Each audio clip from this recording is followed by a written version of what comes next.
It's Johnny Venezia with RotoWire. We're talking 5 bets against the spread you need to be on in week 4. First up, let's go Indianapolis plus 3.5 at the LA Rams. It was an absolute heartbreaker for LA in week 3 at Philadelphia. Indianapolis continues to roll undefeated. I'm still not of the belief that Indianapolis is up to the par of a 3-0 team. I think some luck went their way in week 2 against Denver, and they're playing a Titans team still figuring it out. So I am waiting on the shoe to drop for them, but can't deny what they're looking like. Jonathan Taylor is looking like a healthy offensive player of the year front runner right now. Daniel Jones is playing the best ball of his career. The defense is playing well enough. And obviously, you have LA with a lot of weapons with Matthew Stafford, Kyron Williams, Puka, Tay. Their defensive line is pretty solid as well. But ultimately, I think what we're going to see here in week 3 is an Indy team that's got a good formula to travel with the run game, solid defense, and Daniel Jones playing mistake-free football. I think getting 3 and a hook, even on the road against a really hot Colts team, is a little much here. Definitely could see this being a field goal game. I'm actually leaning going with the Colts to win. Wonder if the shoe finally drops this week. LA obviously has a superior talent, but my thing of the Rams, at least for a regular season perspective, is they're very top heavy and they really need big performances from their top guys in order to be able to win football games. So I just don't know if the ancillary guys are going to be able to get it done. But, LA seems a little out of sync here, in my opinion. Weeks 1 and 2, they didn't really look as sharp as the box score might have looked. Also, beating the Titans on the road by 14 points wasn't necessarily indicative of how the game actually went. So 2 teams kind of trending in opposite directions right now. I feel like Indianapolis getting 3 and a hook with a ground game they're going to be leaning on JT a lot is the direction I'm looking at here early in the week. Next up, let's go with one of the games of the week. That's going to be Baltimore KC. Feels like it's always an electric atmosphere every time these 2 teams square off. The loser will be 1-3. Fully expect both teams to make the playoffs, but starting out 1-3 is difficult. So, both teams will be fighting very hard to avoid that. Now, Baltimore traveling to Kansas City, fresh off a brutal Monday night loss to Detroit. They're kind of hungry to bounce back here. And Kansas City really hasn't looked like the team that we've known as the Chiefs juggernaut in years past, but still Patrick Mahomes, still Kansas City. At home, getting Mahomes as a dog is something you rarely get in Patrick Mahomes' career. I'm riding with KC here. I think they're going to be able to exploit the Ravens defense. Obviously, Detroit's a different animal when it comes to running the ball and controlling the line of scrimmage, but I feel like the Chiefs are going to be able to run the ball with some success, and Mahomes is going to be able to take advantage of some weaknesses that the Ravens have in the secondary.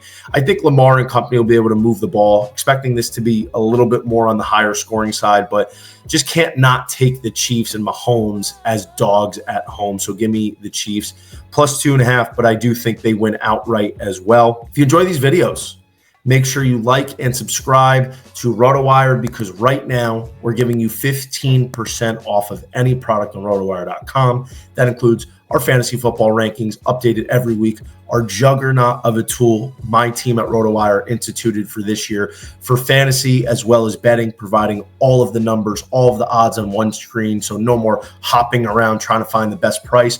We got it right in front of you on one spot. And of course, access to our experts for those brutally tough Sunday morning start-sit decisions. Because don't forget, we got early start times with overseas games at 9:30 Eastern time on Sunday. Use code YouTube15 at checkout. Getting right back to it here. Washington Commanders money line at the Atlanta Falcons. They have flipped to a -1.5 favorite. Atlanta with a disgusting loss, dropped 30-0 at the Carolina Panthers. Michael Penix looked the worst he's ever looked. Very unprepared Falcons team. The game script took Bijan out of it. And more importantly, Atlanta's defense did not look great against Carolina's offense. Listen, I know a lot of people really like the Falcons coming into this year. Growing up a Falcons fan, I've known better than to buy in on the hype. So really the only question in this game surrounds the status of Jaden Daniels. If Jaden Daniels plays, I'm riding with the Commanders. I think it's looking like early in the week that he's trending in the right direction. So that's obviously something to be on the lookout for. But I feel like Jaden Daniels right now, man, this is the guy that I'm going to be betting on. I think the Commanders have a defense that is certainly capable of slowing down an Atlanta offense enough. And when you have a quarterback like JD, who's a difference maker against an Atlanta team where there's just a lot of issues. Their passing game looks out of sync. And if Bijan's not having a big game, then I just don't really know how much they're going to be able to do on offense.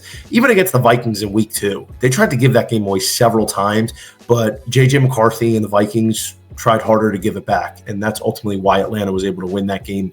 I just think Washington's a better team, better coached, and that's why I'm taking them even on the road in Atlanta looking for a bounce back. Chargers -6 at the Giants. Always tough traveling west to east.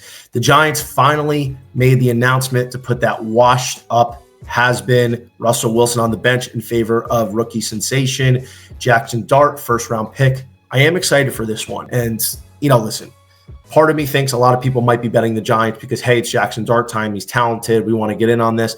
But this is a tough start to make your debut. And if you're Dart, the Chargers defense is ferocious. They have started out 3-0, but they're playing with a lot of intensity, a lot of electricity, flying around the ball, especially on defense. So I think that could force Dart into some mistakes. And on the other side, you have a lot of weapons for his LAC offense. Justin Herbert is looking like an MVP candidate. The kid has just been unbelievable. 3 really good wide receivers. Amari Hampton, full go with the injury to Najee Harris.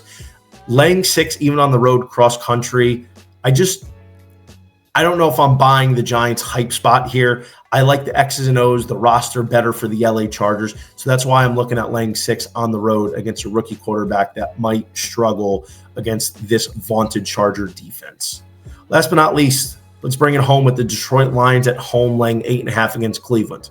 Now, granted, this was an awesome effort from the Cleveland Browns in week 3 against Green Bay. Down 10-0 going into the fourth quarter. Defense really locked it up. Joe Flacco and company made some big plays. But ultimately, the Lions and the Packers are built a little bit different.